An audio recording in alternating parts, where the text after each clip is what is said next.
Assalamualaikum warahmatullahi wabarakatuh. Berikut ini, kita akan bahas kisah Nabi Nuh. Namun, sebelum kita bahas lebih lanjut, jangan lupa like video ini, dan tekan tombol subscribe, agar selalu mendapatkan video-video terbaru dari channel ini. Terima kasih. Beberapa hal yang menjadi penyebab tidak mengikuti adanya ajaran yang dibawa oleh Nabi Nuh alaihissalam kepada kaumnya.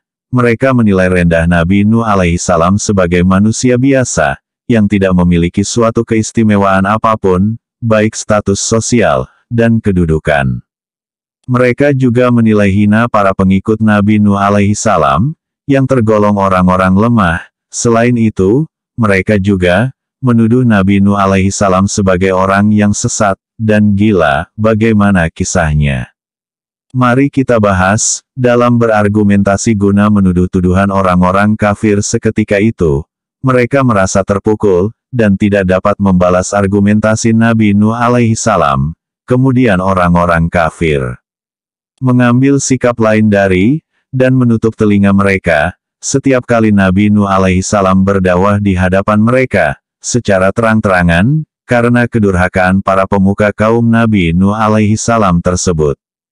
Lalu Allah subhanahu wa ta'ala berjanji, akan membinasakan mereka dari muka bumi. Allah subhanahu wa ta'ala, maha mengetahui dan maha mendengar. Lalu Allah, mengirimkan petunjuk agar Nabi Nuh membuat perahu yang sangat besar.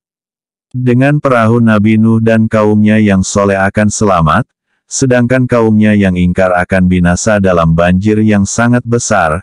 Menurut beberapa sumber, dari kisah-kisah 25 Nabi dan Rasul, ketika Nabi Nuh dan pengikutnya yang setia membuat perahu besar di atas bukit. Kaum durhaka malah mengolok-olok Nabi Nuh. Mereka berkata, si Anu itu sudah gila, di tengah musim kemarau seperti ini malah membuat perahu di atas bukit. Kata kaum durhaka, ketika perahu besar di atas bukit itu sudah selesai dibuat. Nabi Nuh pun mengajak seluruh pengikutnya, untuk naik ke atas kapal tersebut, termasuk beberapa hewan lain yang berada di dalam kapal. Tiba-tiba saja langit yang tadinya sangat terang, berubah menjadi gelap. Angin kencang saat berhembus, menakutkan, hujan lebat, dan badai datang. Akibat rumah-rumah tenggelam, orang-orang sangat ketakutan, dan panik. Dari jarak Nabi Nuh melihat salah seorang anaknya, akhirnya ia pun meminta agar anaknya masuk ke dalam perahu, namun anak tersebut tak mau mendengarkan ajakan ayahnya. Ia terus berlari menjauh dari kapal, dan terus berlari menuju puncak gunung es, menurut kisah dari beberapa sumber. Anak pembangkang, ia tak mau mendengarkan ayahnya sendiri untuk menerima iman kepada Allah subhanahu wa ta'ala.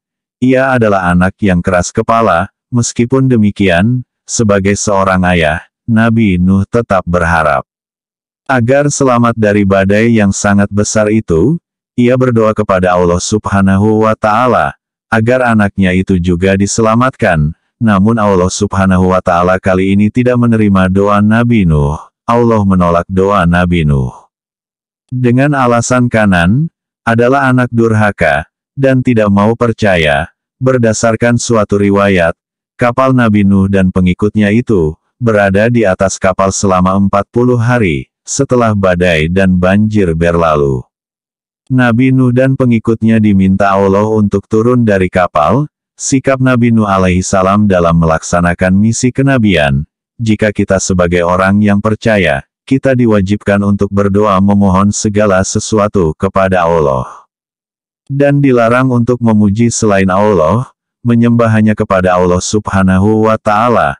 Merupakan manhaj yang paling sempurna, dalam meraih kebahagiaan dunia dan akhirat. Syirik merupakan bentuk perbuatan dosa besar yang tidak diampuni Allah. Jika pelaku syirik belum melakukan taubat, maka segala bentuk amal saleh yang dimiliki tidak memiliki nilai apa-apa di hadapan Allah, dan juga mendapatkan kehidupan yang rugi di alam akhirat nanti.